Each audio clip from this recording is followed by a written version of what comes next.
Everybody, it's EK from Gorman Designs, and I am sneaking in here today with a little bit of upcycling for a mixed media project so I could use my favorite piece of the White Rose Cast Seriously Caffeinated Card Making and Crafting Kit. My favorite piece, which I didn't use in any of my five fast cards series, is this chipboard that says Coffee Because Adulting is Hard. I think this is really a cool frame, and I thought it could make a really perfect piece of mixed media art to put right above my coffee maker. So I've kind of kept it from being used from my kit when I was making all my 5 fast cards, and held it off just for this special event. This canvas, for lack of a better word, is a piece of upcycled, I don't know, art, we're going to use that word. It's metal, it's three-dimensional, it's got raised edges on it.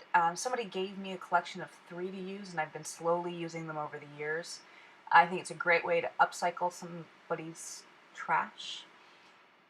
I gessoed the entire outside of the tin, and yes, the gesso sticks to metal. And then I went ahead and gessoed the chipboard because I knew I was going to color it, and I wanted the color to be even across everything. And sometimes with chipboard without a little gesso on it, your mediums can become uneven. So I just went ahead and you can tell it's not a fancy coat of gesso. It's just basically slapping some things on there and setting it off to dry. I pulled out a little Gorman white titanium fluid, but not liquid paint. Any white paint would work, but I also used the pigment ink pad that's included in the Seriously Caffeinated kit to color my paint. If you didn't know, you can actually manipulate your paint colors by adding ink, especially a pigment ink. A water-soluble ink is going to distort a little bit in color when you mix it with paint, but it's a really great way to stretch out your paint and your inks by using them. Here I'm using an even heavier amount of ink and less paint to get a slightly darker green. And yes, they're very pale colors, I'll agree. But I'm quickly brushing that onto the canvas. And finally, I just take the ink pad itself and hit the raised surfaces of the canvas so that green really pops and those raised bits really stand out. I let everything dry and then pulled out the washi tape that's included in the kit and just, you can tell I really didn't even think hard about where I was putting it, but just smacked it into the center of the canvas.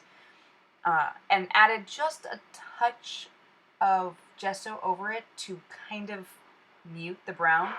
You'll notice I didn't stick on the tape any more than need be. I actually kind of wanted it to curl on the edges.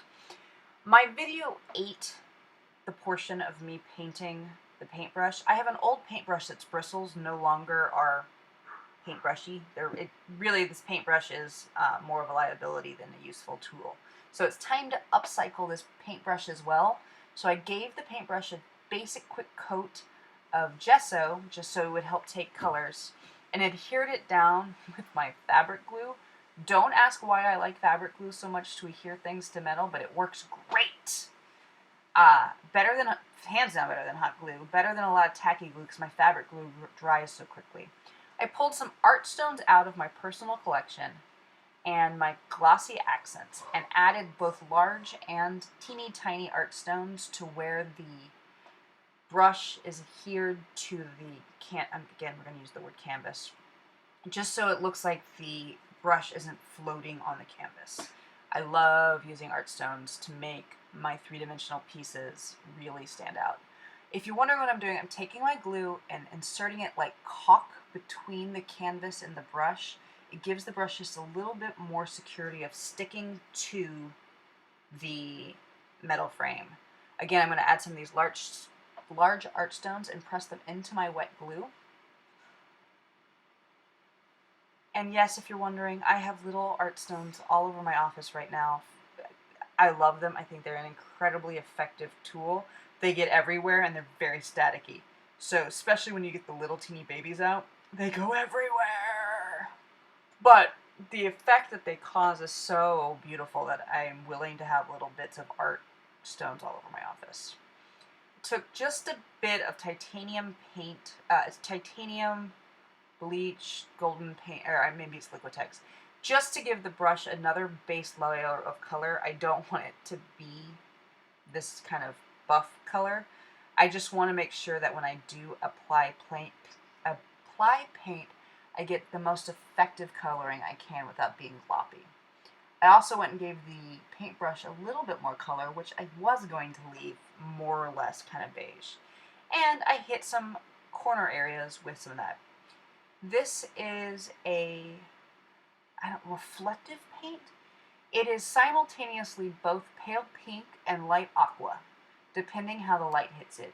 The way I'm filming it, you can see it's pale pink. But if you tilt it at times, there you go, you can kind of see it's off aqua. I also pulled out some metallic paint. These are just paints I've gotten from my big box art store. They're a crafting paint. They're not really an artist grade paint, but they work perfectly for what I'm trying to do here.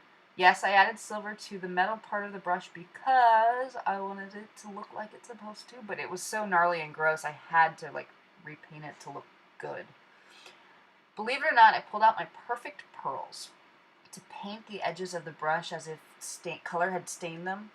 You don't have to just use perfect pearls on paper, you can use them on anything. And here I'm rubbing in a little wax, and it's a bronze wax, into the metal detail just to give it some more visual interest and break the silver up a little bit.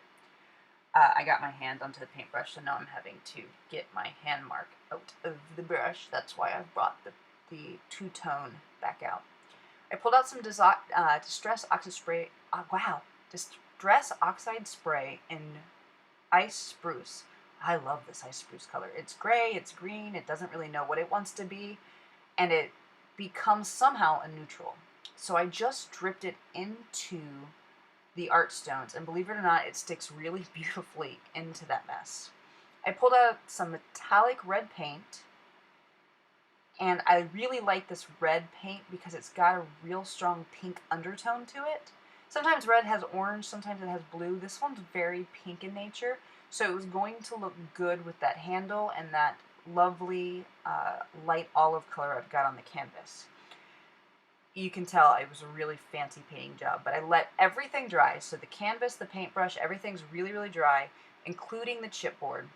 And now it's time to make the sentiment that I've been holding on to for so long become the star of the show. I pulled out a piece of paper, a really long piece of paper from the craft kit.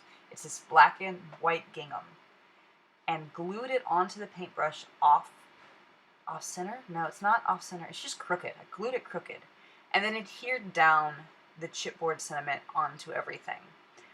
The papers kind of help grounding the sentiment down a little bit, and it breaks up a little bit of what's going on in the background, making everything last a whole lot longer. Finally, I pulled out some deep blue wax and waxed over the sentiment, breaking the red up a little bit and adding some shine depending on how the light hits it. You can see now it's got a really large reflective shine. I wanted to put some ribbon into that bow, so I grabbed some satin ribbon that I had laying around and tied it into the bow. No, tied it into the handle's hole. So when it hangs, it's going to hang from that top corner. The brush is going to be crooked. The paper is going to be crooked. Despite all best efforts, the sentiment's probably crooked, even though I didn't want it to be. And then the ribbon will actually hang straight down with gravity, so it will be off-center from the bow. I hope you really got a kick seeing me create this piece of mixed media art. I think the sentiment's great, and there it is hanging up on my art wall just so you can see what it looks like on the wall. I had a ball making this one. This was probably one of the I probably had more fun making this project than I have a lot of things recently, just because I got to be messy and creative. Let me know in the comments below if you want to see more projects like this. And until then, happy crafting, everybody.